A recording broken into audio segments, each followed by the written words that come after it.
Bernard and Miss Bianca slammed the cage door.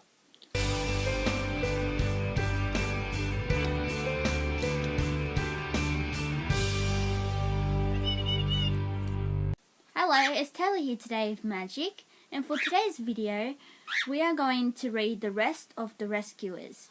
And this is part 4, and we're almost finished the book. This video request is by William Harding, and I'll leave his channel name right here, and I'll also leave it in the description down below for you all as well. Thank you, William Harding, for this video request. Without further ado, let's get started. What the first page looks like for part 4. I see something, Miss Bianca called. On the far side of the hole, a skull sat among the rocks.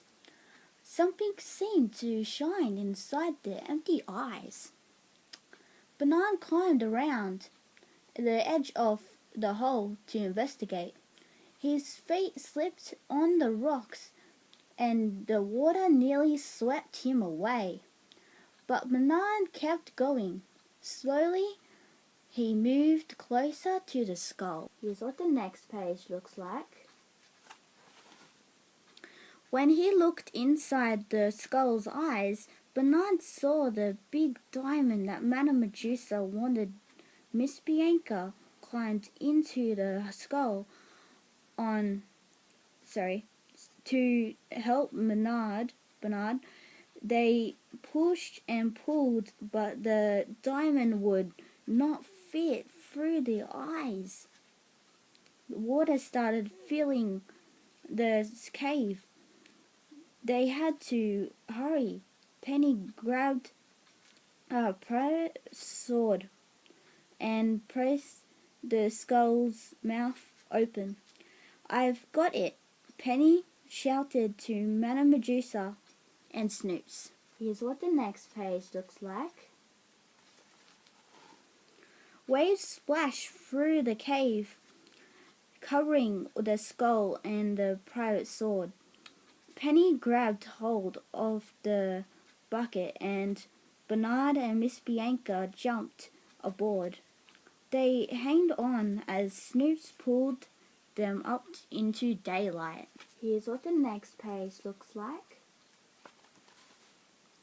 Nego and Bruce took charge of Penny as she climbed out of the bucket. Madame Medusa took hold of the diamond. "At last," she said.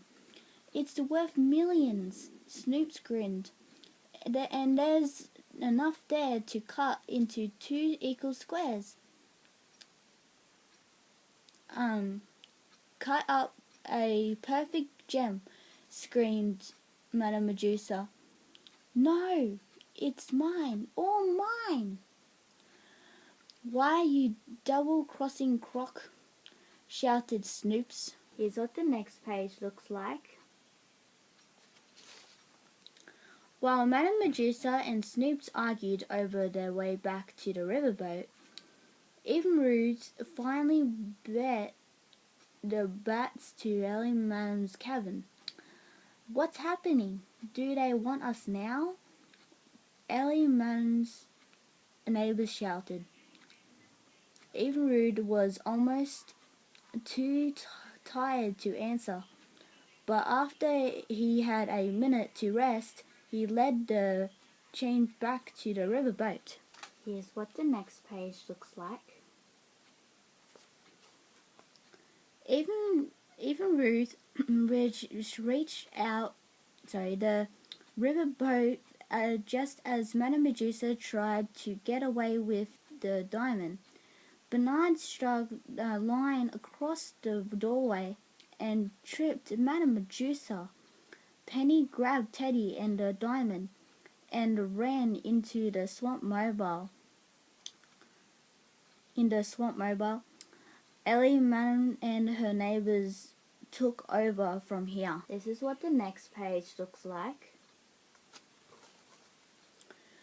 While the others took care of Madame Medusa, Bernard and Miss Bianca led the crocodiles into the riverboat elevator cage.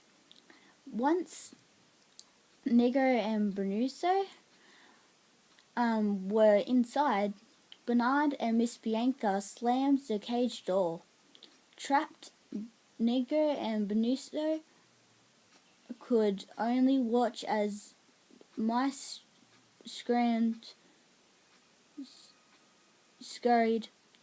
to the swamp mobile. This is what the next page looks like. As a finishing touch, Ellie and Man's neighbours ran down to Snoop's storeroom. They lit the fireworks, then ran to the swamp mobile. He spang. The fireworks blew holes in the riverboat. Splash! Gang! Water filled the riverboat, pulling it down into bottomless bayou.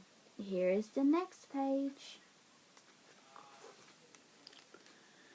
Your funnel fireworks! Madame Medusa screamed at Snoops. She ran for the swamp mobile, but Penny was already pulling away from the riverboat. Madame Medusa fed her crocodiles and caught a lion trailing from the swamp mobile. She skimmed through the water using Nigger and Brunuso as skis.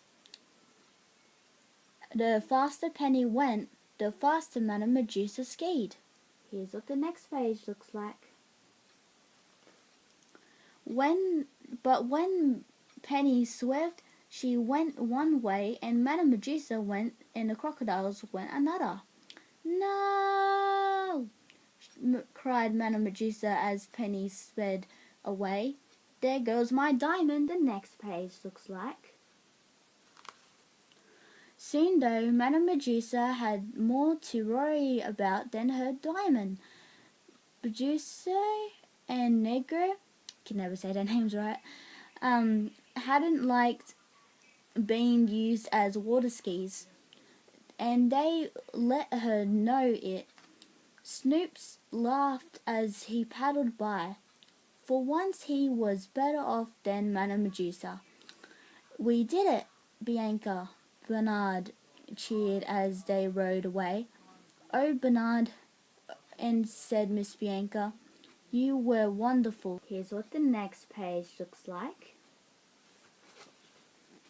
Back at the Rescue Aid Society headquarters, Bernard and Miss Bianca watched Penny on the news. She had been adopted, and the announcer added, because of a courageous little girl named Penny, the world's largest diamond is now in the Smithsonian Institute.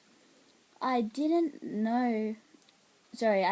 do it all by myself, Penny told the announcer. 2 little mice from the Rescue Aid Society helped me. Hi, Bianca. Hi, Bernard. Penny waved. But even as the delegates clapped for this happy ending, even Ruse buzzed in with another call for help. And faster than you can say, Abrizru, Abazrudes, something, sorry.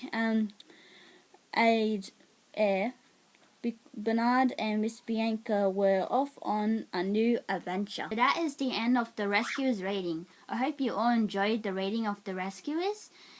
Thank you all so much for watching. Oh yeah, before I forget, let me know in the comments down below what your favorite part of this video was. Thank you all so much for watching.